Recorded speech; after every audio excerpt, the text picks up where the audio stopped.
أشهد أن لا إله إلا الله وحده لا شريك له وأشهد أن محمدا عبده ورسوله أما بعد فأعوذ بالله من الشيطان الرجيم بسم الله الرحمن الرحيم الحمد لله رب العالمين الرحمن الرحيم مالك يوم الدين إياك نعبد وإياك نستعين اهدنا الصراط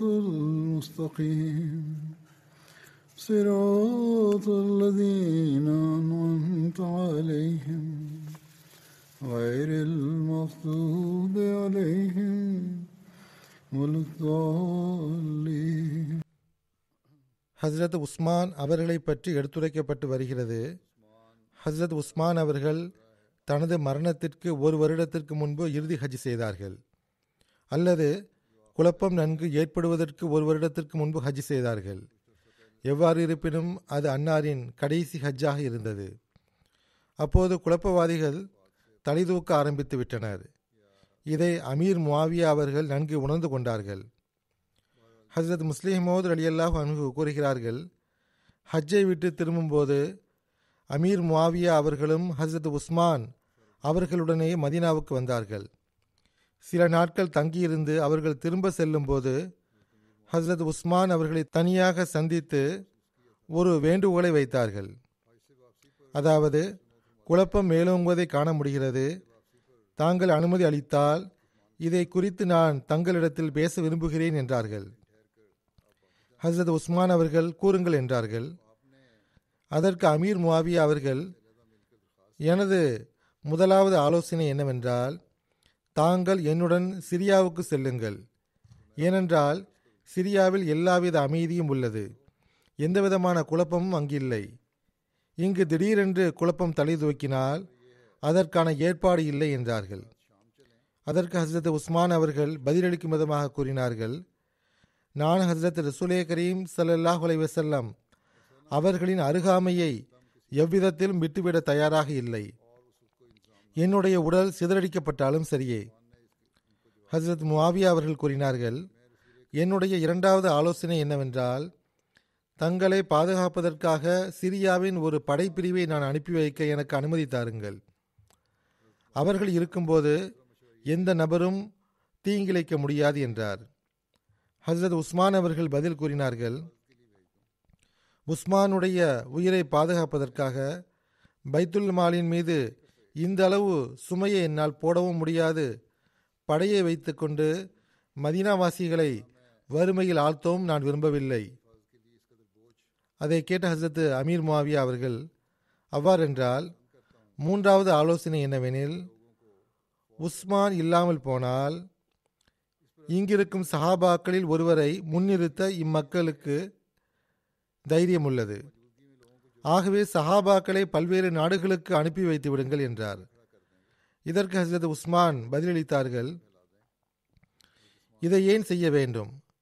எந்த மக்களை ஹஸ்ரத் ரசூலே கரீம் ஸல்லல்லாஹு அலைஹி வஸல்லம் அவர்கள் ஒன்று சேர்த்தார்களோ நான் அவர்களை சிதறடிக்க வேண்டுமா என்ன? இதை கேட்ட முஆவியா அழ ஆரம்பித்தார்கள். உங்களை பாதுகாப்பதற்காக நான் எடுத்து வைத்த திட்டங்களில் ஒன்றை கூட நீங்கள் ஏற்றுக்கொள்ளவில்லை என்றால் குறைந்தபட்சம் மக்களிடையே இந்த ஒரு அறிவிப்பையாவது செய்துவிடுங்கள். அதாவது, என்னுடைய உயிருக்கு ஏதாவது ஆபத்து ஏற்பட்டால் அதற்கு பழிவாங்கும் உரிமை முஆவியாவுக்கு உண்டு என்று நீங்கள் அறிவித்து விடுங்கள். ஒருவேளை மக்கள் இதற்கு அஞ்சி தீங்கிலிருந்து விலகிக் கொள்ளலாம் என்றார். இதற்கு ஹஸ்ரத் உஸ்மான் அவர்கள், முஆவியாவே, எது நடக்க வேண்டுமோ அது நடந்தே தீரும். நான் இதை செய்ய முடியாது. ஏனென்றால் நீங்கள் கடினமான இயல்பு கொண்டவர் ஆவீர். ஆகவே நீங்கள் முஸ்லிம்களின் மீது கடுமை காட்டலாம் என்றார். இதை கேட்ட முஆவியா அவர்கள் அழுதவாறு அங்கிருந்து எழுந்து எனக்கு புரிகிறது, இது கடைசி சந்திப்பாக இருக்கலாம் என்றார்கள். பிறகு வெளியே வந்து சஹாபாக்களை பார்த்து, இஸ்லாத்தின் அடிப்படை உங்களிடம் உள்ளது. உஸ்மான் இப்போது முற்றிலும் பலவீனமாகிவிட்டார். குழப்பம் அதிகரித்து கொண்டே செல்கிறது. நீங்கள் இதை கண்காணித்து வாருங்கள் என கூறிவிட்டு முஆவியா அவர்கள் சிரியாவை நோக்கி புறப்பட்டார்கள். ஹஸ்ரத் உஸ்மான் அவர்களின் திட உறுதியை குறித்து முஜாஹித் அவர்கள் கூறுகிறார்கள், ஹஸ்ரத் உஸ்மான் அவர்கள் தமது வீட்டிலிருந்து சிறை பிடித்தவர்களை எட்டி பார்த்து கூறினார்கள், என்னுடைய சமுதாயமே, என்னை கொன்றுவிட வேண்டாம். ஏனென்றால் நான் இக்காலத்தின் அரசனாவேன், மேலும் உங்களுடைய முஸ்லிம் சகோதரனும் ஆவேன். இறைவன் மீது ஆணையாக, என்னுடைய நிலைப்பாடு சரியாக இருந்தாலும் சரி, அல்லது என்னிடமிருந்து ஏதேனும் பிழை ஏற்பட்டிருந்தாலும் சரி, நான் எப்பொழுதும் என்ற அளவுக்கு சீர்திருத்தம் செய்ய முயற்சி செய்துள்ளேன். நினைவில் கொள்ளுங்கள், நீங்கள் என்னை கொன்றால் அதன் பிறகு நீங்கள் ஒருபோதும் ஒன்று கூடி தொழ முடியாது. அதேபோன்று நீங்கள் ஒன்று சேர்ந்து ஜிஹாதும் செய்ய முடியாது. மேலும் அதேபோன்று போர் செல்வம் உங்களிடத்தில் நியாயமான முறையில் பங்கிடப்படவும் முடியாது என்றார்கள். அறிவிப்பாளர் கூறுகிறார், முற்றுகையிட்டவர்கள் இதற்கு மறுப்பு தெரிவித்த போது அன்னார் கூறினார்கள், நான் உங்களிடத்தில் இறைவன் மீது ஆணையிட்டு கேட்கிறேன். அமீருல் மோமினின் ஹசரத் உமர் அவர்களின் மரண வேளையில் நீங்கள் ஒற்றுமையாக இருந்தீர்கள். நீங்கள் அனைவரும் மார்க்கம் மற்றும் உண்மையில் நிலை பெற்றிருந்தீர்கள். அப்போது ஹிலாஃபத்தை குறித்து நீங்கள் துவா கேட்கவில்லையா என்ன? நீங்கள் இப்போது என்ன கூற வருகிறீர்கள்? அல்லாஹ் உங்களுடைய துவாக்களை ஏற்றுக்கொள்ளவில்லை என கூறுகிறீர்களா? அல்லது இப்போது அல்லாஹ்வுக்கு மார்க்கத்தின் மீது அக்கறை இல்லை என்றா? அல்லது நான் இந்த ஹிலாஃபத்தை வாளின் ஆதிக்கம் கொண்டோ அல்லது ஆக்கிரமித்து அபகரித்தேன், முஸ்லிம்களின் ஆலோசனையின்றி இதை பெறவில்லை என்றா கூற வருகிறீர்கள்? அல்லது பிற்காலத்தில் அல்லாஹ்வுக்கு என்னை பற்றி எந்த அளவுக்கு தெரியுமோ அவ்விஷயங்கள் எனது ஹிலாஃபத்தின் ஆரம்ப காலத்தில் அல்லாஹ் அறியாதவனாக இருந்தான் என நீங்கள் கருதுகிறீர்களா? இதற்கு வாய்ப்பே இல்லை. ஏனென்றால் அல்லாஹ் அனைத்தையும் அறிந்தவனாக இருக்கிறான் என்றார்கள். இதை கேட்ட பிறகு முற்றுகையிட்டவர்கள் அன்னாரின் பேச்சை ஏற்றுக்கொள்ளவில்லை. ஆகவே ஹஸ்ரத் உஸ்மான் அவர்கள் இவ்வாறு துவா செய்தார்கள், அல்லாஹ்வே, நீ இவர்களை எண்ணி குறித்து கொள்வாயாக, இவர்களை தேடி பிடித்து கொள்வாயாக, இவர்களில் ஒருவரையும் விட்டுவிடாதே. முஜாஹித் கூறுகிறார், அந்த குழப்பத்தில் யாரெல்லாம் பங்கெடுத்தார்களோ அவர்கள் அனைவரையும் அல்லாஹ் அழித்தான். அபு லைலா கிண்டி கூறுகிறார், ஹஸ்ரத் உஸ்மான் அவர்கள் முற்றுகையிடப்பட்டிருந்த போது நான் அவர்களை பார்த்தேன். அன்னார் ஒரு ஜன்னல் வழியாக எட்டி பார்த்து கூறினார்கள், மக்களே, என்னை கொலை செய்ய வேண்டாம். என்னுடைய தவறு என்றால் நான் பாவ மன்னிப்பு கேட்க வாய்ப்பு தாருங்கள். அல்லாஹ்வின் மீது ஆணையாக, நீங்கள் என்னை கொன்றுவிட்டால் ஒருபோதும் ஒன்று கூடி தொழ முடியாது, ஒருபோதும் ஒன்று சேர்ந்து எதிரிகளுக்கு எதிராக போரிட முடியாது. மேலும் நீங்கள் நிச்சயமாக உங்களுக்குள் கருத்து வேறுபாடு கொள்வீர்கள். நீங்கள் இவ்வாறு குழப்பத்தில் சிக்கிவிடுவீர்கள் என்றார். அறிவிப்பாளர் கூறுகிறார், அன்னார் விரல்களை கோர்த்து இவ்வாறு சிக்கிக் கொள்வீர்கள் என்றார். அதன் பிறகு அன்னார் கூறினார்கள், வயா கோமி லா எஜ்ரி மன்னக்கும் ஷிகாக்கி ஐ யுசீபக்கும் மிஸ்லுமா அசாப கௌம நூஹின் அவ் கௌம ஹூதின் அவ் கௌம சாலிஹ் ஒமா கௌம லூத்திம் மின்கும் பிபஈத். என் சமுதாயத்தினரே, என்னுடனான உங்கள் பகைமை நூஹின் சமுதாயத்திற்கோ ஹூதின் சமுதாயத்திற்கோ சாலிஹின் சமுதாயத்திற்கோ நேர்ந்த துன்பத்தை போன்ற துன்பத்திற்கு உங்களையும் ஆளாக்க உங்களை தூண்ட வேண்டாம். லூத்தின் சமுதாயத்தினர் உங்களை விட்டு தொலைவில் இல்லை. மேலும் ஹஸ்ரத் உஸ்மான் ரலியல்லாஹு அன்ஹு அவர்கள் ஹஸ்ரத் அப்துல்லா பின் சலாம் அவர்களுக்கு ஒரு செய்தியை அனுப்பினார்கள். அவர் ஹஸ்ரத் உஸ்மான் அவர்களை சந்திக்க வந்தார். அன்னாரிடம் இங்கு நடப்பவை குறித்து உங்கள் அபிப்பிராயம் என்ன என்று கேட்டார். ஹஸ்ரத் உஸ்மான் கூறினார்கள், சண்டையிலிருந்து தப்பித்துக் கொள்ளுங்கள், சண்டையிலிருந்து தப்பித்துக் கொள்ளுங்கள். ஏனென்றால் இவ்விஷயம் உறுதியான சான்றாக உமக்கு சாதகமாக இருக்கும் என்றார்கள். முகமது பின் சீரின் அறிவிக்கிறார்கள், ஹஸ்ரத் ஜெயித் பின் சாபித் அன்சாரி அவர்கள் ஹஸ்ரத் உஸ்மான் அவர்களிடத்தில் வந்து, இந்த அன்சார் வாசலில் ஆஜராகியுள்ளனர், தாங்கள் விருப்பப்பட்டால் நாங்கள் இரண்டாவது முறையாக அல்லாவின் அன்சாராக ஆவதற்கு ஆயத்தமாக உள்ளோம் என்கின்றனர் என கூறினார். இதற்கு ஹசரத் உஸ்மான் அவர்கள், அவ்வாறென்று ஒருபோதும் போர் செய்யக்கூடாது என்றார்கள். ஹசரத் அபு ஹுரைரா அறிவிக்கிறார்கள், யௌமுத் தார் அன்று நான் ஹசரத் உஸ்மான் அவர்களிடத்தில் ஆஜராகி, அமீருல் மோமினின் அவர்களே, தற்போது வாளை ஏந்துவதே பொருத்தமானது என கூறினேன். அதற்கு அன்னார், அபு ஹுரைராவே, நீங்கள் அனைத்து மக்களையும் என்னையும் கொல்வதை விரும்புவீர்களா என கேட்டார்கள். அதற்கு நான் இல்லை என்றேன். அன்னார் கூறினார்கள், இறைவன் மீது ஆணையாக, நீங்கள் ஒரு நபரை கொன்றால் கூட அனைவரும் கொல்லப்பட்டு விடுவார்கள் என்றார்கள். அபு ஹுரைரா கூறுகிறார்கள், பிறகு நான் திரும்ப வந்து விட்டேன். அந்த சண்டையில் பங்கெடுக்கவில்லை. முன்பும் இச்சம்பவம் கூறப்பட்டது. ஹசரத் அபு ஹுரைரா அவர்கள் அதில் இன்றுதான் போர் புரிவதற்கான தகுந்த தருணம் என்று கூறியிருந்தார்கள். ஹசரத் அப்துல்லா பின் ஜுபைர் அவர்கள் அறிவிக்கிறார்கள், முற்றுகையிடப்பட்ட நாளில் நான் ஹசரத் உஸ்மான் அவர்களிடத்தில் சென்று, அமீருல் மோமினின் அவர்களே, அவர்களுடன் போரிடுங்கள், ஏனென்றால் அவர்களுடன் போர் செய்வதை அல்லாஹ் உங்களுக்கு ஆகுமானதாக ஆக்கியுள்ளான் என்று கூறினேன். அதற்கு அன்னார், அல்லாஹ்வின் மீது ஆணையாக, நான் அவர்களுடன் ஒருபோதும் போரிட மாட்டேன் என்று கூறினார்கள். அறிவிப்பாளர் கூறுகிறார், இவ்வாறான நிலையில் அம்மக்கள் அன்னாருடைய வீட்டினுள் நுழைந்தார்கள். அப்போது அன்னார் நோன்பு நோற்றிருந்தார்கள். ஹசரத் உஸ்மான் அவர்கள் தம் வீட்டு வாசலில் ஹசரத் அப்துல்லா பின் ஜுபைர் அவர்களை கண்காணிப்பாளராக நியமித்திருந்தார்கள். அன்னார் கூறினார்கள், எவர் எனக்கு கட்டுப்பட விரும்புகிறாரோ அவர் அப்துல்லா பின் ஜுபைர் அவர்களுக்கு கட்டுப்படட்டும். ஹசரத் அப்துல்லா பின் ஜுபைர் கூறுகிறார்கள், நான் ஹசரத் உஸ்மான் அவர்களிடத்தில், அமீருல் மோமினின் அவர்களே, நிச்சயமாக தங்களிடத்தில் வீட்டினுள் தங்களுடைய பாதுகாப்பிற்கு ஒரு குழு உள்ளது. அதற்கு அல்லாஹுடைய உதவி ஆதரவு உள்ளது. அவர்கள் முற்றுகையாளர்களை விட எண்ணிக்கையில் குறைவானவர்களாக இருக்கிறார்கள். ஆனால் நீங்கள் கிளர்ச்சியாளருடன் போர் புரிய எனக்கு அனுமதி தாருங்கள் என்றேன். அதற்கு அவர்கள், அல்லாஹின் மீது ஆணையிட்டு உமக்கு நான் கூறுகிறேன், அல்லது அல்லாஹ்வின் பெயரால் நான் உங்களுக்கு அறிவுறுத்துகிறேன் என்றார்கள். எந்த ஒரு நபரும் எனக்காக தமது இரத்தத்தை சிந்த வேண்டாம், அல்லது எனக்காக பிறருடைய இரத்தத்தை சிந்த வேண்டாம் என்று கூறினார்கள். ஹசரத் உஸ்மான் அவர்களின் ஷஹாதத்துக்கு முன்னுள்ள குழப்பத்தை குறித்தும் அன்னாருடைய ஷஹாதத் சம்பவத்தை குறித்தும் எடுத்துரைத்தவாறு ஹசரத் முஸ்லிமோ ரலியல்லாஹு அன்ஹு அவர்கள் இவ்வாறு எழுதியுள்ளார்கள். அன்னார் கூறுகிறார்கள், கிளர்ச்சியாளர்களுக்கு வெளிப்படையாக வெற்றி கிடைத்துவிட்டது. ஹசரத் உஸ்மான் அவர்கள் கிலாஃபத்தில் இருந்து விலகிக் கொள்ளுமாறு கூறி ஒரு நபரை ஹசரத் உஸ்மான் அவர்களிடத்தில் அனுப்பி வைத்தார்கள். இது அவர்களின் இறுதி சூழ்ச்சியாக இருந்தது. ஏனென்றால் அவரே பதவி விலகி கொண்டால் இவர்களுக்கு தண்டனை கொடுப்பதற்கு முஸ்லிம்களுக்கு எந்த உரிமையும் சந்தர்ப்பமும் இருக்காது என புரிந்திருந்தனர். அதாவது கிளர்ச்சியாளர்களை முஸ்லிம்கள் தண்டிக்க இயலாது.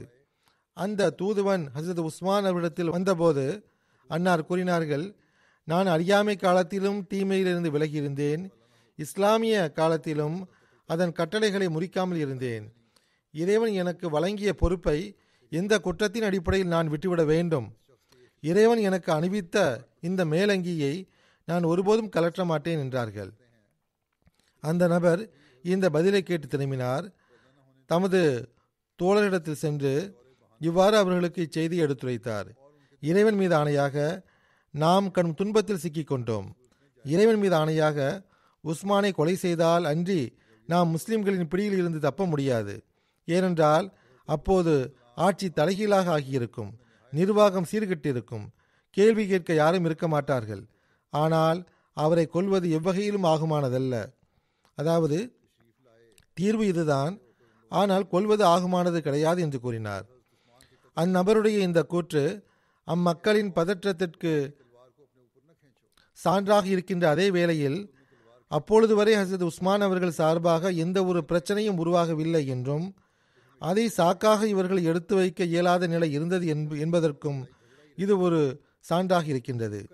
ஹசரத் உஸ்மான் அவர்களை கொல்வது எவ்வகையிலும் ஆகுமானதன்று என்று அவர்களின் உள்ளம் உணர்ந்திருந்தது. இம்மக்கள் ஹசரத் உஸ்மான் அவர்களை கொலை செய்ய திட்டம் தீட்டிக் கொண்டிருக்கும் போது ஹசரத் அப்துல்லா பின் சலாம் வந்தார்கள். இவர் குஃப்ர் காலத்திலும் தமது சமுதாயத்தில் மிகவும் கண்ணியத்திற்குரியவராக கருதப்பட்டார்.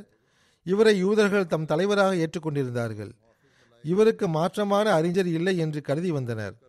ஹசரத் அப்துல்லா பின் சலாம் அவர்கள் கதவருகில் நின்று கொண்டு அம்மக்களுக்கு அறிவுரை செய்ய ஆரம்பித்தார்கள். ஹசரத் உஸ்மானை கொலை செய்வதிலிருந்து அம்மக்களை தடுத்தார்கள். மக்களே, இறைவனுடைய வாளை உங்கள் மீது இழுக்காதீர்கள்.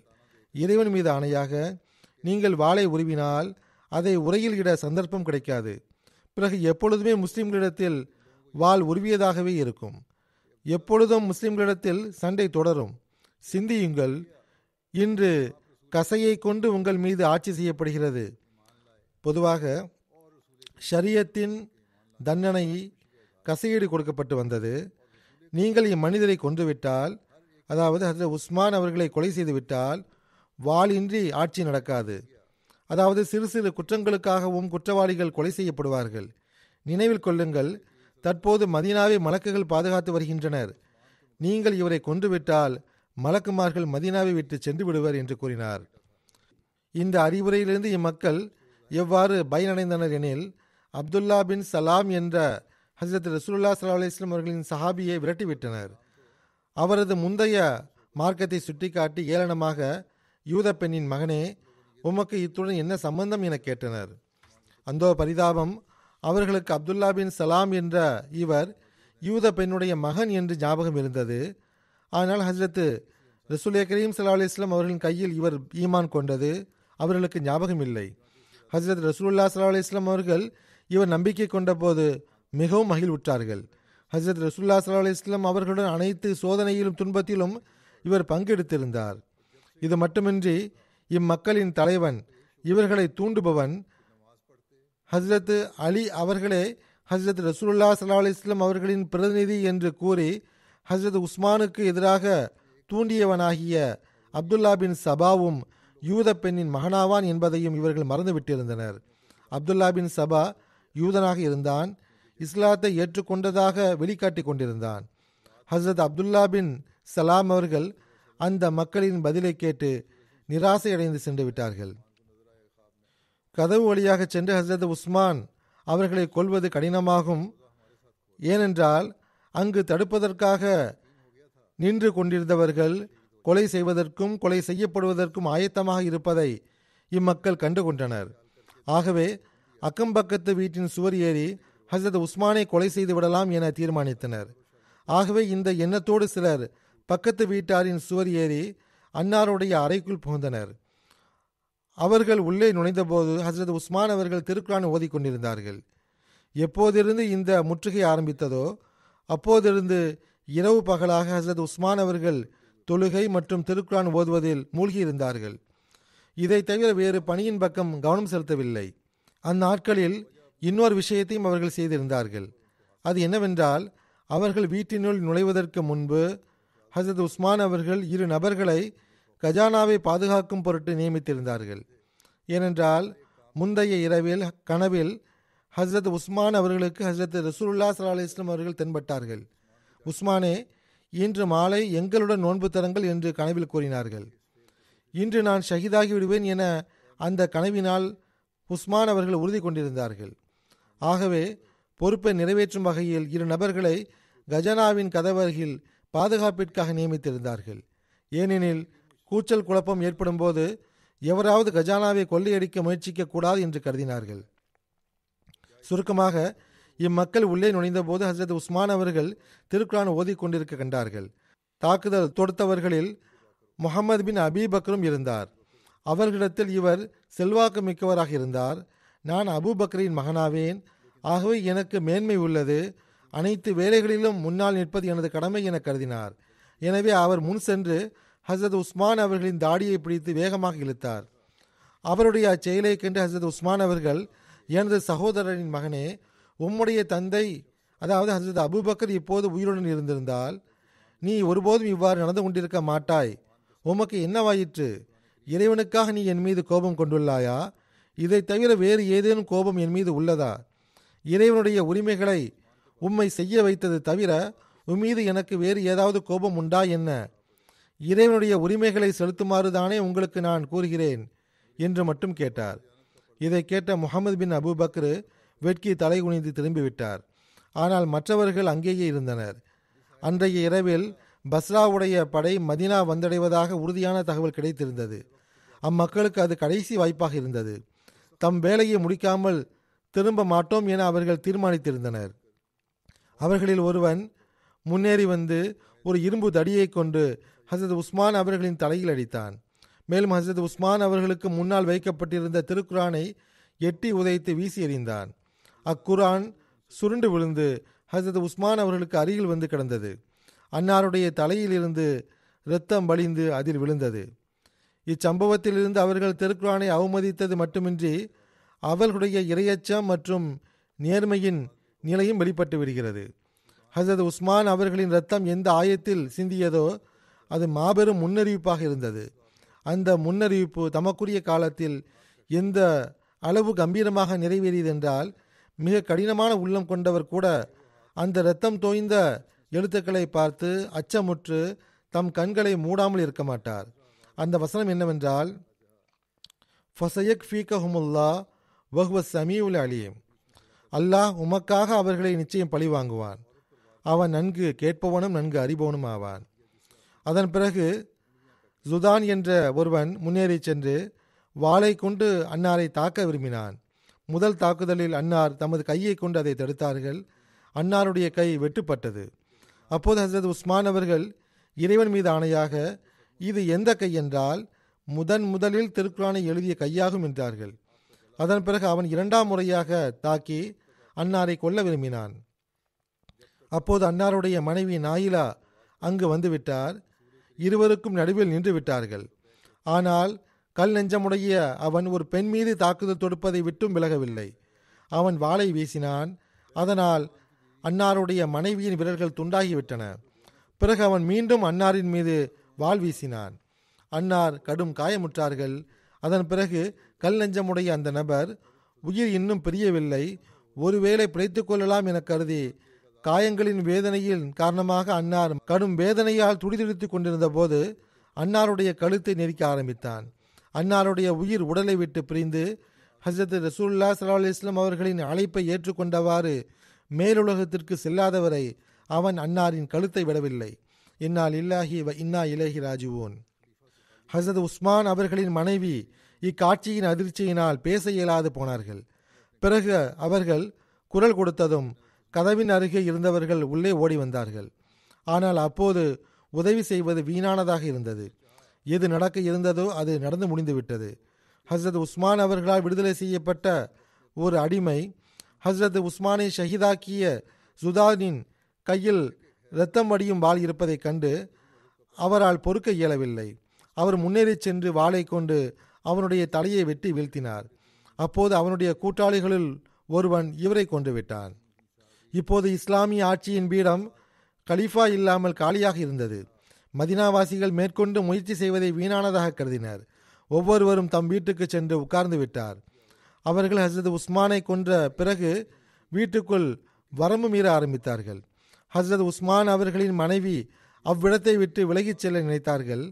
அவர் திரும்பிச் செல்லும் போது அவர்களில் ஒரு பேரிழந்தவன் தம் கூட்டாளிகளிடத்தில் அவரை குறித்து மிகவும் அருவருக்கத்தக்க சொற்களில் விவரித்தான்.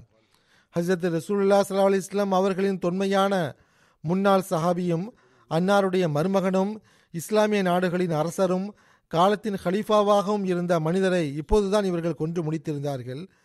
அப்போது எவ்வளவு வெறுக்கத்தக்க எண்ணத்தை அவர்கள் வெளிப்படுத்தினார்கள் என்றால், சந்தேகத்திற்கிடமின்றி ஒரு வெட்க உணர்வு கொண்ட மனிதருக்கு அவர் எம்மதத்தை சார்ந்தவராக இருந்தாலும் சரியே, அதை நம்புவது மிகவும் கஷ்டமானதே. ஆனால் அம்மக்களின் வெட்கமின்மை எந்த அளவு மேலோங்கி இருந்தது என்றால், எந்த ஒரு தீய செயலையும் செய்ய அவர்கள் தயங்கவில்லை. இவர்கள் ஒரு நல்ல நோக்கத்திற்காக எழவில்லை. அவர்களின் குழுவும் நல்லவர்களின் குழுவாக இல்லை. அவர்களில் சிலர் அப்துல்லா பின் சபா எனும் யூதனின் சூழ்ச்சியில் சிக்கி இஸ்லாத்தை எதிர்க்கும் வினோதமான போதனையின் புகழ்பாடிகளாக இருந்தனர். சிலர் எல்லை மீறிய சோசலிசம் மட்டுமின்றி போல்ஷிசத்திலும் மூழ்கியிருந்தனர். சிலர் தண்டனை கிடைக்கப்பெற்ற குற்றவாளிகளாக இருந்தனர். அவர்கள் தம் நீண்ட கால வெறுப்பை காட்ட விரும்பினர். சிலர் வழிப்பறிகளாகவும் கொள்ளையர்களாகவும் இருந்தனர். அவர்கள் இக்குழப்பத்தில் தம் முன்னேற்றத்தின் வழிகளை கண்டனர். அவர்களின் வெட்கமின்மை ஒன்றும் வியப்புக்குரியதாக இல்லை. மாறாக இவர்கள் இவ்வாறு நடந்து கொள்ளவில்லை என்றால்தான் அது வியப்பான விஷயமாக இருக்கும். இவர்கள் கொள்ளையடித்து கொண்டிருக்கும் போது ஹசரத் உஸ்மான் அவர்களின் வீட்டினர் கூக்குரல் கேட்டு ஹசரத் உஸ்மான் அவர்களால் விடுதலை செய்யப்பட்ட இன்னொரு அடிமையால் பொறுத்து கொள்ள இயலவில்லை. முதல் அடிமையை கொலை செய்தவரை இவர் தாக்கி கொன்றார். அப்போது அவர்கள் இவரையும் கொன்று விட்டார்கள். மேலும் பெண்களின் உடல்களிலிருந்து நகைகளை பறித்து சென்றனர். கேலி கிண்டல் செய்தவாறு வீட்டை விட்டு வெளியேறினர். இந்த கொலைகாரர்களின் தீய நடத்தையை பற்றி மேலும் விவரித்தவாறு ஹஸ்ரத் முஸ்லிமோ ரலியல்லாஹு அன்ஹு அவர்கள் ஓரிடத்தில் கூறுகிறார்கள், அவர்கள் என்ன செய்தார்கள்? ஹஸ்ரத் உஸ்மான் அவர்களை ஷஹீதாக்கினார்கள். அவர் இரத்தத்தில் துடித்துக் கொண்டிருக்கும் போது கொலையாளிகள் ஹஸ்ரத் உஸ்மான் அவர்களின் மனைவியை குறித்து வெறுக்கத்தக்க வீணான விஷயங்களை பேசிக் கொண்டிருந்தனர். அவருடைய உடலை குறித்து விவரித்து கொண்டிருந்தனர். பிறகு இதைவிடவும் மோசமான வேலையை அவர்கள் செய்தார்கள். அதாவது ஹஸ்ரத் உஸ்மான் அவர்களின் மனைவியை குறித்து அல்ல, மாறாக அதையும் தாண்டி செய்தனர். ஹஸ்ரத் முஸ்லிமோ ரலியல்லாஹு அன்ஹு எழுதுகிறார்கள், ஹஸ்ரத் ஆயிஷா அவர்களை குறித்தும் பேசினர். இந்த விஷயங்களை பார்த்த பிறகு நான் கூறுகிறேன், இறைவன் எனக்கு பெரும் அந்தஸ்து வழங்கியுள்ளான், அதில் நான் பெருமிதம் கொள்கிறேன். ஆனால் எனது உள்ளத்தின் நாட்டம் என்னவென்றால், அந்தோ நான் இப்போது இல்லாமல் அந்த காலத்தில் இருந்திருந்தால் அவர்களை துண்டு துண்டாக்கி இருப்பேன். அவர்கள் எவ்வளவு வரம்பு மீறிவிட்டார்கள் என பாருங்கள். ஹஸ்ரத் ஆயிஷா அவர்களை பர்தா இல்லாமல் செய்து பார்த்துவிட்டு இவர் இளமையாக உள்ளாரே என கூறினார்கள். ஹஸ்ரத் ஆயிஷா அவர்களை குறித்து விமர்சிப்பதை விட்டும் இவர்கள் பின்வாங்கவில்லை. ஹஸ்ரத் முஸ்லிமோ ரலியல்லாஹு அன்ஹு கூறுகிறார்கள், ஹஸ்ரத் உஸ்மான் அவர்களுடன் நடந்து கொள்ளப்பட்ட விதத்தை கண்டு அவர் ஒருபோதும் அஞ்சவில்லை என்றே நமக்கு தெரிய வருகிறது. அதாவது தன்னுடன் எவ்வாறு நடந்து கொள்ளப்படும் என்பதை குறித்து ஹஸ்ரத் உஸ்மான் ஒருபோதும் அஞ்சவில்லை. வரலாற்றிலிருந்து நிரூபணமாவது என்னவெனில், கிளர்ச்சியாளர்கள் மதினாவை ஆக்கிரமித்து கொண்ட போது அவர்கள் தொழுகைகளுக்கு முன்பு அனைத்து பள்ளிவாசல்களும் பரவிவிடுவார்கள். மதினாவாசிகள் ஒன்று சேர்ந்து அவர்களை எதிர்க்காமல் இருக்கும் வண்ணம் அவர்களை தனித்தனியாக பிரித்து விடுவார்கள். இந்த கிளர்ச்சி மற்றும் குழப்பம் ஓங்கிய போதும் ஹஸ்ரத் உஸ்மான் அவர்கள் தொழுவதற்காக தனியாகவே பள்ளிவாசலுக்கு வருவார்கள். கொஞ்சம் கூட அஞ்சவில்லை. வரவேண்டாம் என மக்கள் அன்னாரை தடுக்கும் வரை தொடர்ச்சியாக வந்து கொண்டிருந்தார்கள். குழப்பம் மிகவும் அதிகரித்த போது ஹஸ்ரத் உஸ்மான் அவர்களின் வீட்டின் மீது குழப்பவாதிகள் தாக்குதல் தொடுத்த போது தமது வீட்டை சுற்றி பாதுகாப்பு பணிக்காக சஹாபாக்களை நியமிப்பதற்கு பதிலாக அன்னாரை பாதுகாக்கும் பணியில் தம் உயிர்களை ஆபத்தில் ஈடுபடுத்த வேண்டாம், ஆகவே தத்தமது வீடுகளுக்கு செல்லுங்கள் என சஹாபாக்களுக்கு சத்தியமிட்டு கூறினார்கள். உயிர் துறப்பதைக் கண்டு அஞ்சக்கூடிய ஒருவர் இவ்வாறா நடந்து கொள்வார்? என்னை பற்றி அக்கறை கொள்ள வேண்டாம், தத்தமது வீடுகளுக்கு செல்லுங்கள் என மக்களை பார்த்து அவர் கூறுவாரா? ஹஸ்ரத் உஸ்மான் அவர்களுக்கு ஷாதத்தை கண்டு எவ்வித அச்சமும் ஏற்படவில்லை என்பது இதிலிருந்து நிரூபணமாகிறது. இந்த சம்பவங்களை கண்டு ஹஸ்ரத் உஸ்மான் அவர்கள் கொஞ்சம் கூட அஞ்சவில்லை என்பதற்கு இன்னொரு மாபெரும் சான்றும் உள்ளது.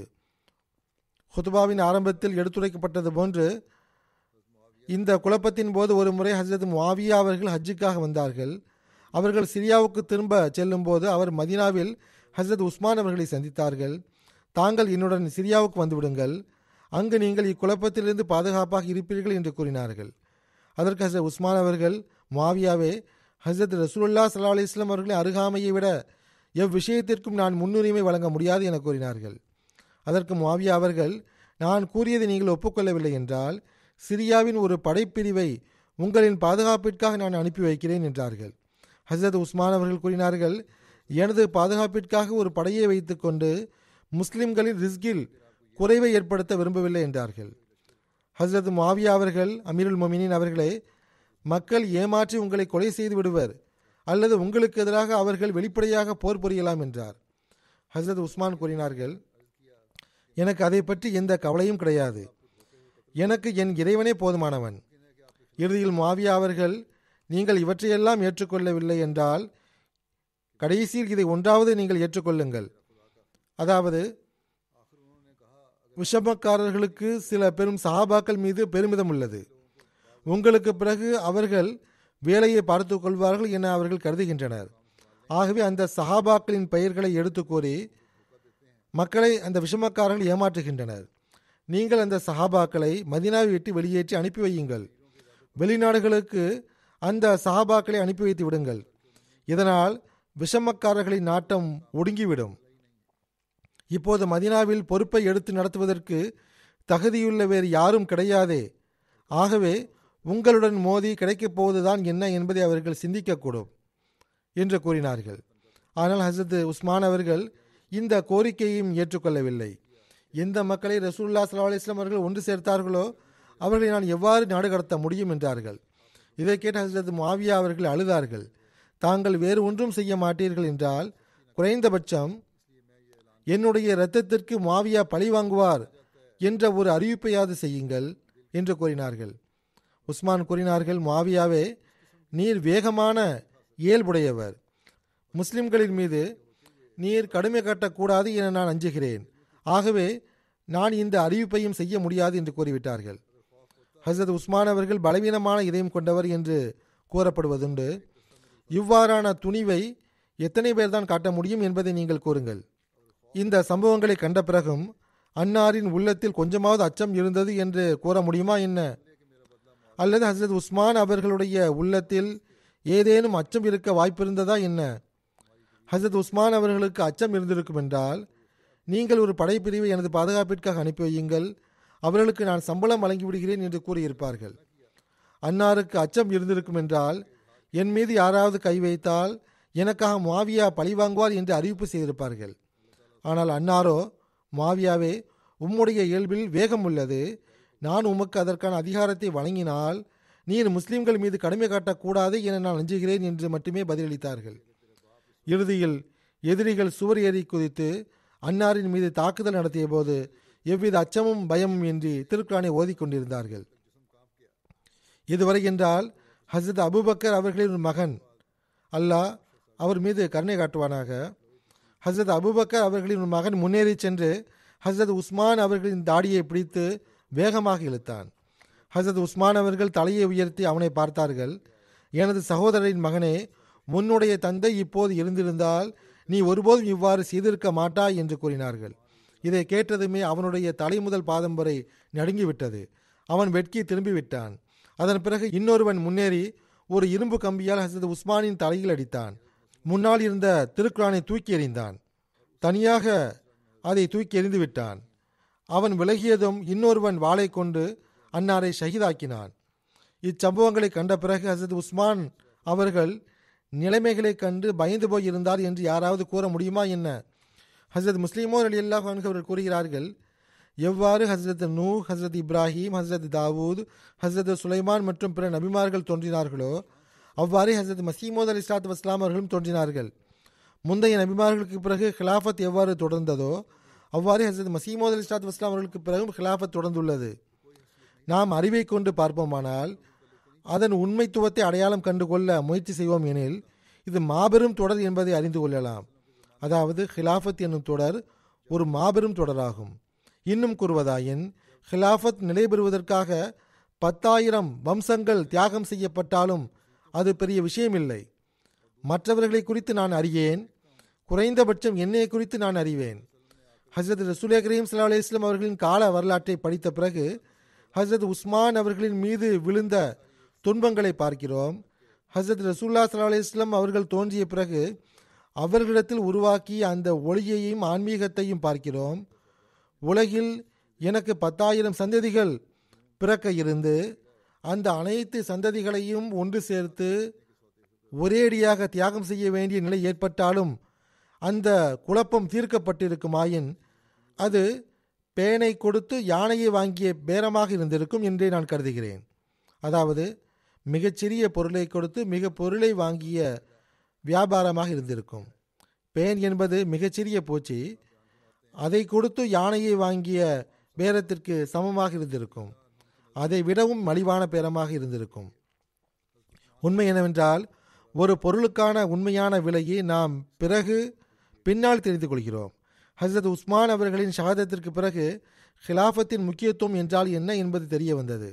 ஹசரத் முஸ்லிமோர் ரலியல்லாஹு அன்ஹு கூறுகிறார்கள், ஹசரத் உமருக்கு பிறகு ஹிலாஃபத்தின் இருக்கையில் இருப்பதற்கு தகுதியானவராக ஹசரத் உஸ்மான் இருந்தார்கள். அனைத்து சஹாபாக்களின் பார்வையும் அன்னாரின் மீதே இருந்தது.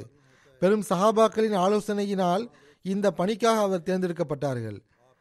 அன்னார் ஹசரத் ரசூலுல்லாஹி ஸல்லல்லாஹு அலைஹி வஸல்லம் அவர்களின் மருமகனாக இருந்தார்கள். ஹசரத் ரசூலுல்லாஹி ஸல்லல்லாஹு அலைஹி வஸல்லம் அவர்களின் 2 மகள்களை ஒன்றன்பின் ஒன்றாக மணமுடித்திருந்தார்கள். ஹசரத் ரசூலுல்லாஹி ஸல்லல்லாஹு அலைஹி வஸல்லம் அவர்களின் 2வது மகள் மரணமடைந்த போது எனக்கு இன்னொரு மகள் இருந்திருந்தாலும் நான் அவளையும் ஹசரத் உஸ்மானுடன் மனம் முடித்திருப்பேன் என்று அன்னார் கூறினார்கள். ஹசரத் ரசூலுல்லாஹி ஸல்லல்லாஹு அலைஹி வஸல்லம் அவர்களின் பார்வையில் ஹசரத் உஸ்மான் அவர்களுக்கு இருந்த அந்தஸ்தும் தகுதியும் இதிலிருந்து தெரிய வருகிறது. ஹசரத் உஸ்மான் அவர்கள் மக்காவாசிகளின் பார்வையில் மிகவும் உயர்ந்த இடத்தில் இருந்தார்கள். மேலும் அப்போதைய அரபு நாட்டின் நிலைகளுக்கேற்ப பெரும் செல்வந்தராக இருந்தார்கள். ஹசரத் அபூபக்கர் அவர்கள் இஸ்லாத்தை ஏற்றுக்கொண்ட பிறகு இஸ்லாத்தை குறித்து தப்லீக் செய்வதற்கு அவர்கள் தேர்ந்தெடுத்த முக்கியமானவர்களுள் ஹசரத் உஸ்மானும் ஒருவர் ஆவார்கள். அன்னாரின் மீது ஹசரத் அபூபக்கரின் யூகம் தவறாகவில்லை. ஏனெனில் சில நாட்களின் தப்லீகில் ஹசரத் உஸ்மான் அவர்கள் இஸ்லாத்தை ஏற்றுக்கொண்டார்கள். இவ்வாறு முதன்மையானவர்களில் முன்னோடியாக இருந்தார்கள்.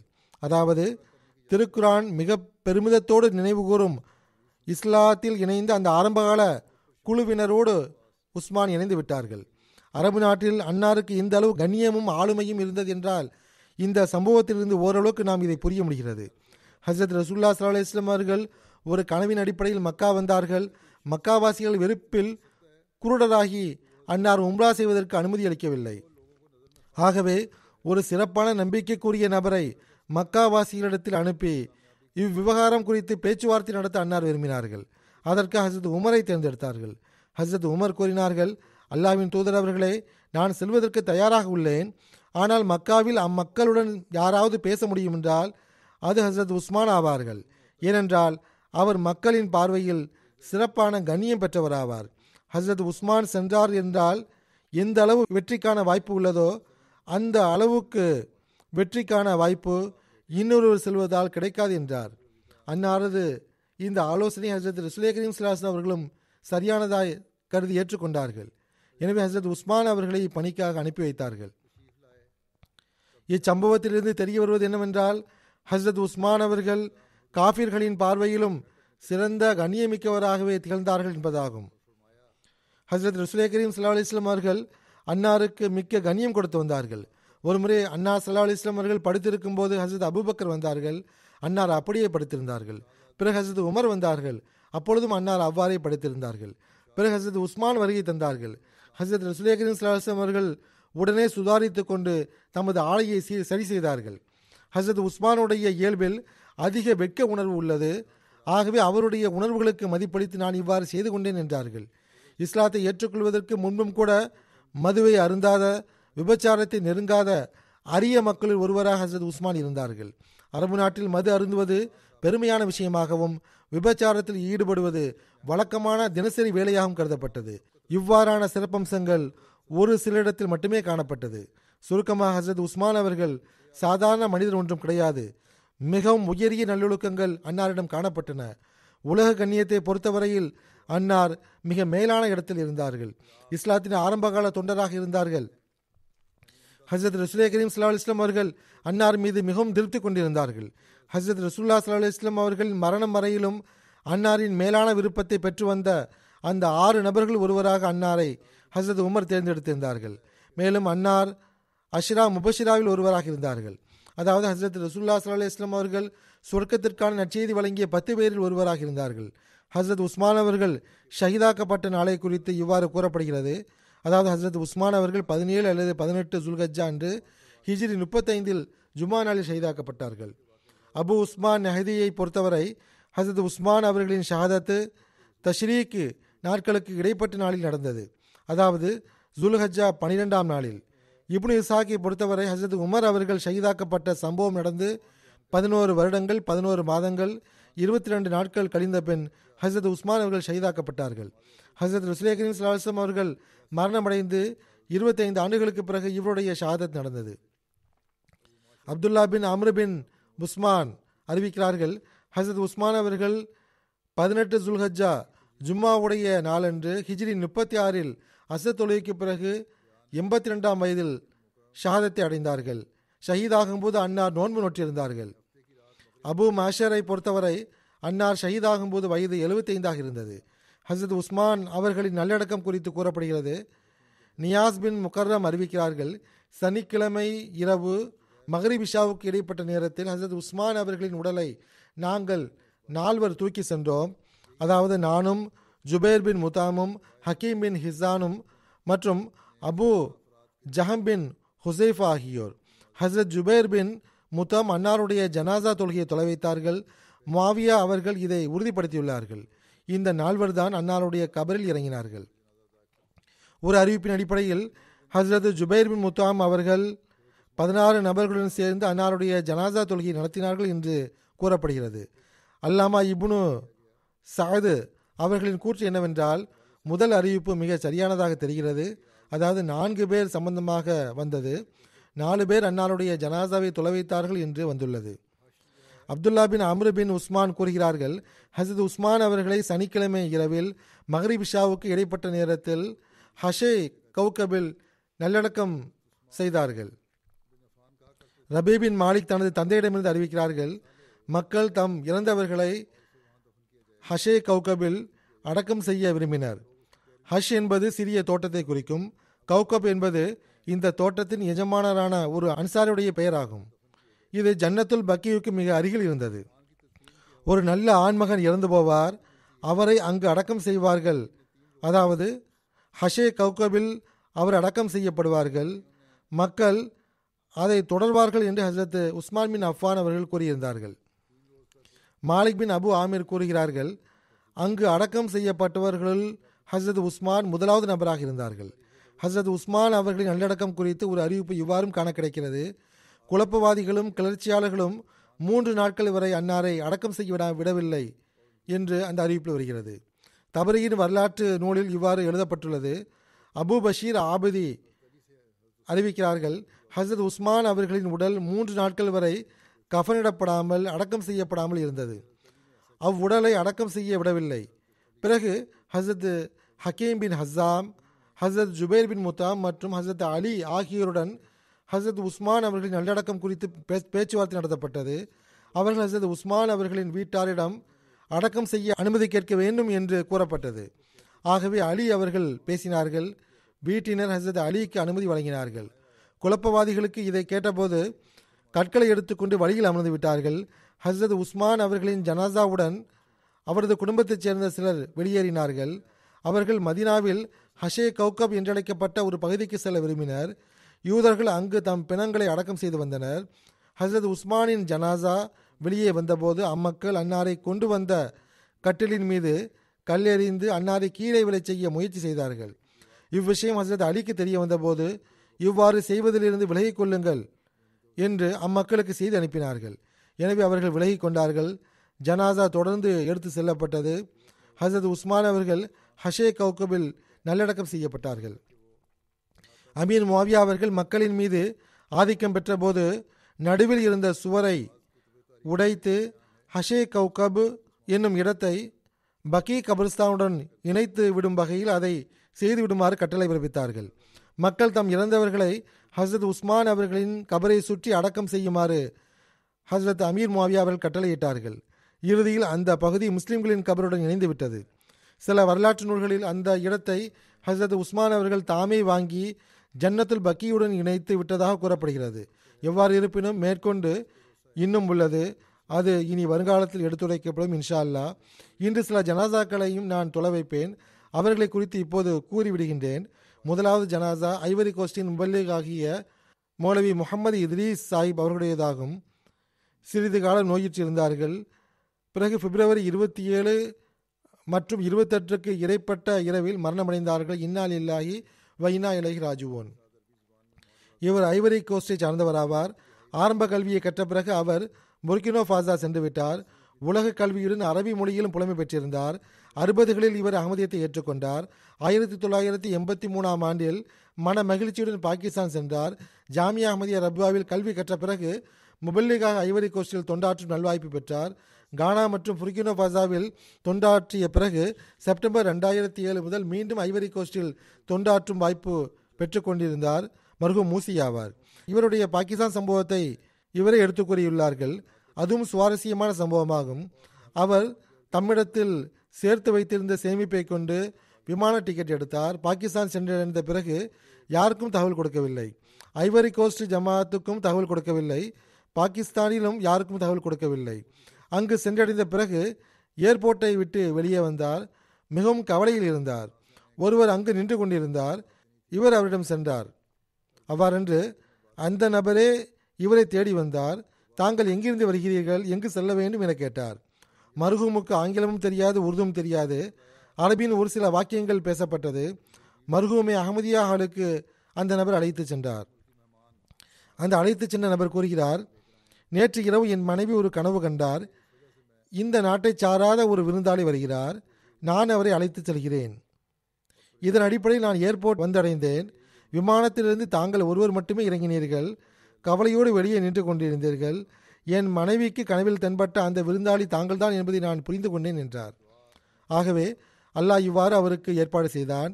இந்த சம்பவத்தை பெரும்பாலும் அவர்கள் எடுத்துரைத்து வந்தார்கள். நான் முழு பயணத்திலும் துவா செய்து கொண்டிருந்தேன். துவாவின் அற்புதத்தினாலேயே அல்லாஹ் எனக்கான ஏற்பாட்டை செய்தான். நான் வருவதை குறித்து ஒரு நாள் முன்பே கராச்சியினுடைய ஒரு அகமதியின் மனைவிக்கு கனவை அல்லாஹ் காட்டிக் கொடுத்தான் என்று கூறி வந்தார். இவ்வாறு அவருக்கான ஏற்பாடு செய்யப்பட்டது. பிறகு அவர் அஹமதியா ஹால் வந்தடைந்தார். அதன் பிறகு ரபுவா சென்றார். எவ்வாறு இருப்பினும் அவர் மிகவும் நல்ல துவா செய்யக்கூடிய சான்றோர் ஆவார். ஐவரி கோஸ்டுடைய மிஷனரி இன்சார்ஜ் கையூம் பாஷா சாஹிப் கூறுகிறார்கள், புர்கினோ பாசாவிலும் நாங்கள் இருவரும் 3 வருடங்கள் ஒன்றாக பணியாற்றினோம். பிறகு ஐவரி கோஸ்டிலும் ஒன்றாக பணியாற்றும் நல்வாய்ப்பு கிடைத்தது.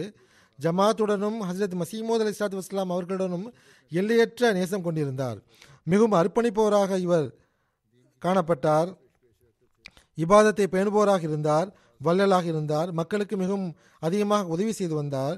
குழந்தைகளை தம் வீட்டில் பராமரித்து அவர்களின் கல்வி மற்றும் இதர செலவுகளை ஏற்றுக்கொண்டிருந்தார். மார்க்கத்தின் தப்லீகில் எப்போதும் முன்னணியில் இருந்தார். விருந்தோம்பல் அன்னாருடைய தனிப்பட்ட அடையாளமாக திகழ்ந்தது. தப்லீக் செய்யக்கூடிய முறை மிகச் சிறந்ததாக இருந்தது. ஞானம் மிக்கவராகவும் இருந்தார். மக்கள் இவருடைய அணுகுமுறையை விரும்பக்கூடியவர்களாக இருந்தார்கள். தப்லீக் செய்வதற்காக இவர் உட்கார்ந்து விட்டால் இவரை சுற்றி மக்கள் ஒன்று கூடி விடுவார்கள். தஹஜுதை முறையாக பேணுபவராக இருந்தார். உண்மையான கனவுகளை காண்பவராக இருந்தார். தன்னலமில்லாத நபராக திகழ்ந்தார்கள். ஐவரி கோஸ்டின் மௌலிம் சித்திக் ஜியாலு சாஹிப் கூறுகிறார்கள், மௌலவி இத்ரீஸ் தீரு சாஹிப் அவர்கள் ஜமாத் மற்றும் கிலாஃபத்தின் பித்தராக இருந்தார்கள். எல்லா நேரமும் ஜமாத்துக்காக எல்லா தியாகங்களுக்கும் ஆயத்தமாக இருந்தார். ஐவரி கோஸ்டில் இவரை விட அதிகமாக ஜமாத்தை நேசிக்கக்கூடியவரை நான் ஒருபோதும் கண்டதில்லை. உங்களுடைய சமுதாயம் எது என்று கேட்கப்பட்டால் நான் ஆப்பிரிக்கனும் கிடையாது, ஐரோப்பியனும் கிடையாது, நான் வேறு எந்த நாட்டை சார்ந்தவனும் கிடையாது. எனது அடையாளம் எனது சமுதாயம் அகமதியத்தாகும் என்று கூறுவார்கள். ஐவரி கோஸ்டின் ஆரம்பகால அகமதியில் ஒருவராக திகழ்ந்தார்கள். ஐவரி கோஸ்டின் முபல்லேகி பாசி சாஹிப் கூறுகிறார், ஹிலாஃபத்துடன் ஒன்றியிருக்க வேண்டும் என எப்பொழுதும் வலியுறுத்துவார்கள். நான் பெற்ற அருள்கள் அனைத்துமே ஹிலாஃபத்தின் மூலமாகவே கிடைத்தது என்று கூறுவார். கல்வி அடிப்படையிலும் மிக உயர்ந்த சான்றோராக திகழ்ந்தார். ஜுலாஜோ இவருடைய தாய்மொழியாக இருந்தது. இத்துடன் பிரெஞ்சு, அரபி, உருதுவிலும் நல்ல புலமை பெற்றிருந்தார். இலக்கியத்தில் புலமை வாய்ந்தவராகவும் நன்கு விவாதம் செய்பவராகவும் இருந்தார்கள். வஹாபி ஆலிம்களுடன் விவாதம் செய்து கொண்டிருந்தார். அப்துல்லா சாஹிப் என்ற அகமதி ஜான் பெத்ரோ என்ற இடத்தில் நடந்த விவாதம் குறித்து கூறுகிறார்கள். வஹாபிகளின் பள்ளிவாசலுக்கு சென்றடைந்தோம். திருக்குரானில் இருந்து மட்டுமே சான்றுகளை எடுத்து வைக்க வேண்டும் என விவாத நிபந்தனை வகுக்கப்பட்டது. காலை 8 மணி முதல் மாலை 6 மணி வரை தொடர்ச்சியாக விவாதம் நடைபெற்றது. தொழுகைக்காக மட்டும் இடையில் நேரமிடப்பட்டது. விவாதத்தின் போது மௌலவி சாஹிப் அவர்கள் எதிர்த்தரப்பு மௌலவியின் முன் எவ்வாறான சான்றுகளை எடுத்து வைத்தார் என்றால் அதை அவரால் மறுக்க இயலவில்லை. தம் தோல்வியை அவர் ஒப்புக்கொண்டார். அந்த விவாதத்தில் அகமதியத்திற்கு வெற்றி கிடைத்தது. பிறகு எழுதுகிறார்கள், மர்ஹூமுடைய இருப்பு லைப்ரரியை போன்றதாகும். தப்லீக் களத்தில் சான்றுகள் அன்னாருக்கு மனனமாக தெரியும். அது உருதுவில் இருந்தாலும் சரி, அரபியில் இருந்தாலும் சரி, பிரெஞ்சில் இருந்தாலும் சரி, எந்த மொழியில் இருந்தாலும் உடனே சான்றை எடுத்து கூறுவார். துவாவை தமது ஆயுதமாக பயன்படுத்தி வந்தார். துவா செய்யும்படி எல்லோருக்கும் அறிவுறுத்துவார். மர்ஹூமுக்கு 4 மகள்கள் மற்றும் ஒரு மகன் உள்ளனர். அக்குழந்தைகளையும் ஜமாத் அமைப்புடனான தொடர்பில் உறுதியான தொடர்பு கொண்டவர்களாக அல்லாஹ் ஆக்குவானாக. மர்ஹூமுடைய விருப்பத்திற்கேற்ப அவர்களை ஜமாத்தின் அங்கமாக மாற்றுவானாக. அவர்களுக்கு அந்த அளவு தொடர்பு இல்லைதான். அல்லாஹ் அருள் செய்வானாக.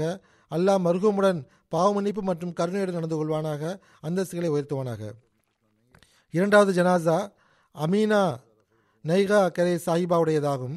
இவர் யுகாண்டாவின் அமீர் மிஷனரி இன்சார்ஜ் முகமது அலி காரே சாஹிபின் மனைவி ஆவார். பிப்ரவரி 20 அன்று வஃபாத் ஆகியுள்ளார்கள். இன்னா லில்லாஹி வ இன்னா இலைஹி ராஜிஊன். பணிவுள்ள, படித்த, துணிவுள்ள பெண்மணி ஆவார். இவருடைய கணவர் காரே சாஹிப் கூறுகிறார், நான் வெற்றிகரமான முரப்பியாக ஆவதற்கு ஒரு முக்கியமான காரணம் எனது மனைவி ஆவார். யுகாண்டாவை சார்ந்தவராக எனது மனைவி இருந்தார். ஆனால் மிகவும் பற்று, விசுவாசமிக்கவர். எங்களுக்கு திருமணமான போது மர்ஹூமாவுக்கு வயது 19 இருந்தது. அவருக்கு திருக்குரான் ஓத தெரியாது. ஆனால் அதை கற்றுக்கொள்வதற்கு வேட்கையும் ஆர்வமும் இருந்தது. ஆகவே திருக்குரான் ஓத கற்றுக்கொண்டார்கள். அதன் பொருள்களில் ஆழ்ந்து சிந்திக்க முயற்சி செய்தார்கள். பல்வேறு பொறுப்புகளில் ஜமாத்திற்கு தொண்டாற்றும் நல்வாய்ப்பை பெற்றார்கள். 2005 ஆண்டு சதர் லஜ்னாவாக நியமிக்கப்பட்டார்கள். தப்லீகில் நன்கு ஆர்வமுள்ளவர். பொய்ப்புகார் காரணமாக இருமுறை அநீதியான முறையில் ஜெயிலும் செல்ல நேரிட்டது. இவருடைய தவறு கிடையாது. தர்பியத் விவகாரத்தில் ஒரு முன்மாதிரியாக திகழ்ந்தார்கள். மிக துணிவுடன் ஜமாத் அல்லாதவர்களின் ஆட்சேபனைகளுக்கு பதிலளித்து வந்தார்கள். மர்ஹூமாவுடைய மகள் கூறுகிறார், உடல் நலத்துடன் இருக்கும்போதும் சரி, நோய்வாய்ப்பட்டிருக்கும் போதும் சரி, எல்லா நிலையிலும் எனது தாயார் தொழுகையை பேணக்கூடியவராக இருந்தார்கள். ஒவ்வொரு வருடமும் ரமலான் மாதத்தில் ஏத்திகாஃப் இருப்பார்கள். தன் மீதான ஆட்சேபனைகளை பொறுத்து கொள்வார்கள். ஆனால் மார்க்க ரீதியிலான ஆட்சேபனைகளை கொஞ்சம் கூட பொறுக்க மாட்டார்கள். அரசியல் அரங்கிலும் பல்வேறு நிலைகளில் பணியாற்றும் நல்வாய்ப்பு மர்ஹூமாவுக்கு கிடைத்துள்ளது. இவர் மூசி ஆவார். தமக்கு பின்னால் கணவர் மட்டுமின்றி 6 மகன்களை விட்டு சென்றுள்ளார். அவர்களில் 2 மிஷனரி ஆவார்கள். அடுத்த ஜனாசா சிரியாவை சார்ந்த மதிப்பிற்குரிய நூஹி கசக் சாஹிப் உடையதாகும். டிசம்பர் 10 அன்று 48 வயதில் வஃபாத் ஆனார்கள். இன்னா லில்லாஹி வ இன்னா இலைஹி ராஜிஊன். மர்ஹூமுடைய குடும்பத்தில் 1928 ஆண்டு அஹமதியத் வந்தது. அப்போது ஹசரத் மௌலானா ஜலாலுத்தீன் ஷம் சாஹிப் அவர்கள் டமாஸ்கஸில் இருந்து ஹைஃபாவுக்கு சென்றிருந்தார்.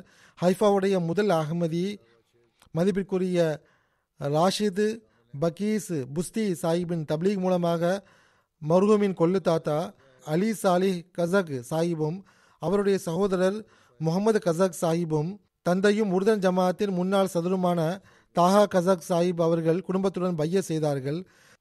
பிறகு இஸ்ரேல் உருவாக்கப்பட்ட போது இவருடைய குடும்பத்தினர் டமாஸ்கஸ் ஹிஜ்ரத் செய்துவிட்டனர். மர்ஹூம் மிகவும் பற்றுள்ள அஹமதி ஆவார். தொழுகை நோன்பை பேணக்கூடியவர், சந்தாவை முறையாக செலுத்தக்கூடியவர், கிலாஃபத்தை நேசிக்கக்கூடியவர், ஜமாத்தின் தொண்டுகளில் முன்னணியில் இருக்கக்கூடியவராக திகழ்ந்தார். வறுமையான நிலையிலும் பிறருக்கு பொருளாதார உதவி செய்யக்கூடியவராக இருந்தார். அனுதாபம் கொள்ளக்கூடியவராகவும் நல்ல மனிதராகவும் இருந்தார். மர்ஹூம் அவர்கள் 2 மனைவிகள் மட்டுமின்றி 3 இளவயது பெண் பிள்ளைகளை விட்டு சென்றுள்ளார்கள். 2 மகள்கள் வக்ஃபேனோவில் இருக்கிறார்கள். ஜமாத்தின் தலைவர் வசீம் முகமது சாஹிப் கூறுகிறார், மர்ஹூமுடைய தொண்டுகள் குறித்து கூறப்படும் போதெல்லாம் குறிப்பாக ஒரு விஷயம் கூறப்படும். அதாவது நோயாளிகளையும் காயமடைந்தவர்களையும் ஹாஸ்பிட்டலுக்கு கொண்டு சேர்ப்பார்கள். சிரியாவின் நிலைகள் அவ்வாறு தான் இருக்கின்றன. இந்த நிலைகளிலும் தயக்கமின்றி இந்த பணியை செய்து வந்தார்கள். அவ்வாறு மஜ்லிஸ் ஆம்லாவின் உறுப்பினர்களை சுற்றுப்பயணத்திற்கு அழைத்து செல்வார்கள். அவருக்கு கார் கொடுக்கப்பட்டிருந்தது. அத்துடன் இவர் வேலையும் செய்து வந்தார்.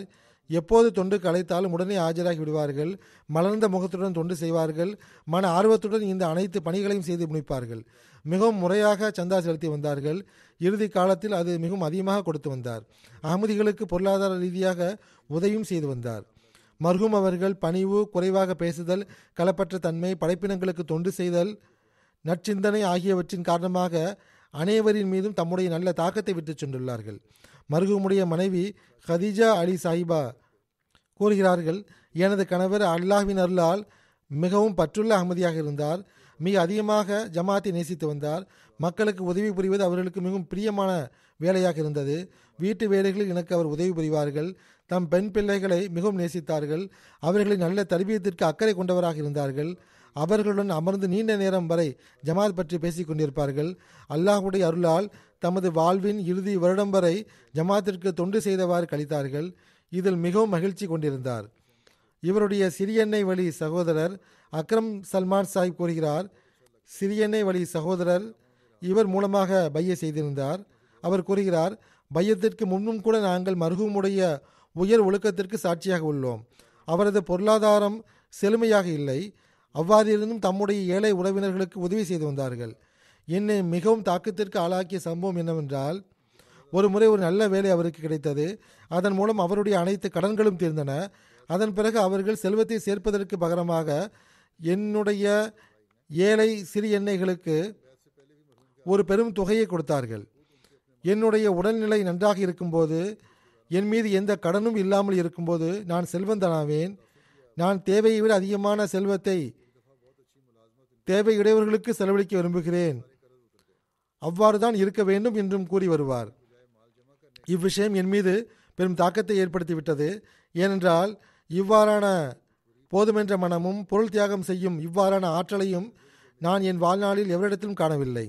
நாங்கள் இரு சகோதரர்கள் பைய செய்த பிறகு எங்களுடைய கல்வி, தர்பியத் மற்றும் ஹிலாஃபத்துடன் தொடர்பை ஏற்படுத்துவதற்கு மர்ஹூம் பெரும் முயற்சி செய்தார்கள். ஹிலாஃபத்தின் அருளினால் பயனடைந்த தாக்கத்தை ஏற்படுத்தும் சம்பவங்களை எங்களுக்கு எடுத்துரைப்பார்கள். அதன் காரணமாக எங்களுடைய உள்ளங்களில் ஹிலாஃபத்தின் நேசம் உருவாயிற்று. இவருடைய சகோதரர் மோதஸ் கசக் சாஹிப் கூறுகிறார், இவர் கனடா ஜாமியாவின் ஆசிரியர் ஆவார். இவர் கூறுகிறார், என்னுடைய மர்ஹூம் சகோதரர் மிகவும் களப்பற்றவராகவும் ஹிலாஃபத்தை நேசிப்பவராகவும் இருந்தார். எங்களுடைய மூதாதையர்கள் அகமதிகளாக இருந்தாலும் அகமதியத்தை பற்றி எங்களுக்கு தெரியாமல் இருந்தது. என்னுடைய சகோதரர் தனது பாட்டனார் ஹிசர் கசக் சாஹிப்பின் ஜனாசா தொழுகையில் கலந்து கொள்ள ஹலப் நகரிலிருந்து டமாஸ்கஸ் சென்றார். அங்கு அகமதி அன்பர்களை அவர் சந்தித்தார். ஜமாத்தை பற்றி கருத்து பரிமாற்றம் நடந்தது. அவர் திரும்பி வந்த பிறகு சஜிதாக்களில் மிக அதிகமாக அழுவதை நான் கண்டேன். இந்த திடீர் மாற்றத்தை கண்டு நான் வியப்படைந்து போய்விட்டேன். அதற்கான காரணத்தை கேட்டபோது எனக்கும் ஜமாத்தை பற்றி அறிமுகம் செய்து வைத்தார். பிறகு நான் ஜமாத்தை குறித்து ஆராய ஆரம்பித்தேன். முதலில் பெயரளவில் மட்டும் அகமதியாக இருந்துள்ளார். பிறகு முறையாக ஜமாத்தின் போதனை பற்றி ஆராய்ந்துள்ளார். பிறகு ஒரு கனவை கண்ட பிறகு மீண்டும் பைய செய்துவிட்டேன் என்று அவர் எழுதியிருக்கிறார். என்னுடைய சகோதரனிடத்தில் காணப்பட்ட நல்ல மாற்றம் எனது பையத்திற்கு பெரும் காரணியாக இருந்தது என்று கூறியிருக்கிறார். இரண்டாவதாக பைய செய்தார் என்பதன் பொருள் வம்சாவளியாக பெயரளவில் அகமதியாக இருந்துள்ளனர், செயலளவில் அகமதியாக இருக்கவில்லை. பிறகு புரிந்து மீண்டும் பைய செய்திருக்கிறார்கள். மர்ஹூமுக்கு தப்லீகில் பெரும் ஆர்வம் இருந்தது. காலத்தில் கலீஃபாவுக்கு அதிகமாக துவா செய்து வந்தார்கள். வசியத் அமைப்பில் இணைந்திருந்தார்கள். தமது மரணம் அண்மையில் இருப்பதை மர்ஹூம் உணர்ந்து கொண்டார்கள். அதை குறித்து சில நாட்களுக்கு முன்பு தனது தாயாரிடமும் மனைவிகளிடத்திலும் கூறிவிட்டார்கள்.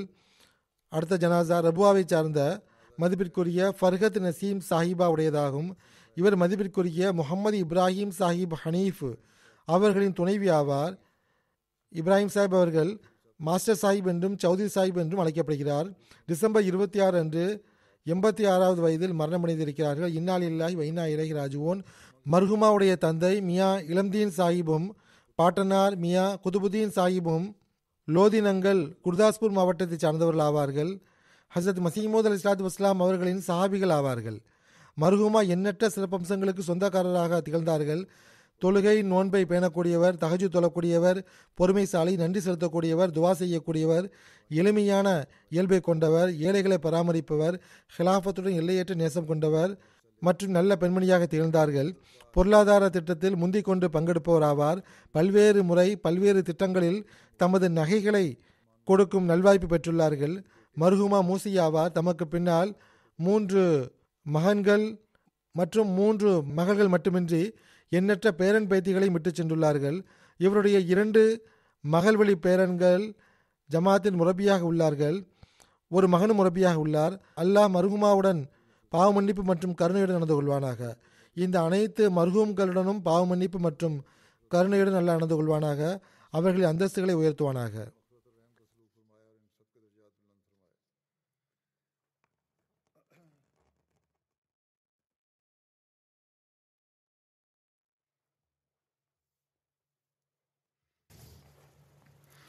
الحمد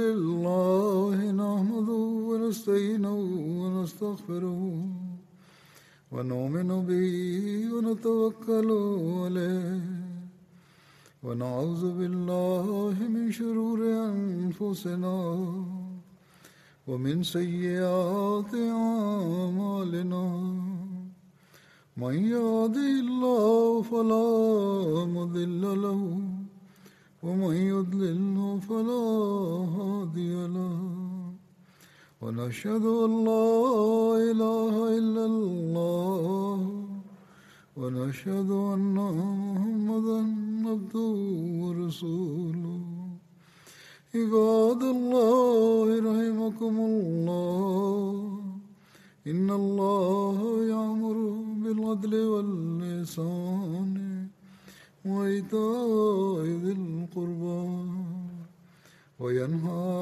عن الفحشاء والمنكر والبغي يعظكم لعلكم تذكرون اذكروا الله يذكركم وادعوه يستجب لكم ولذكر الله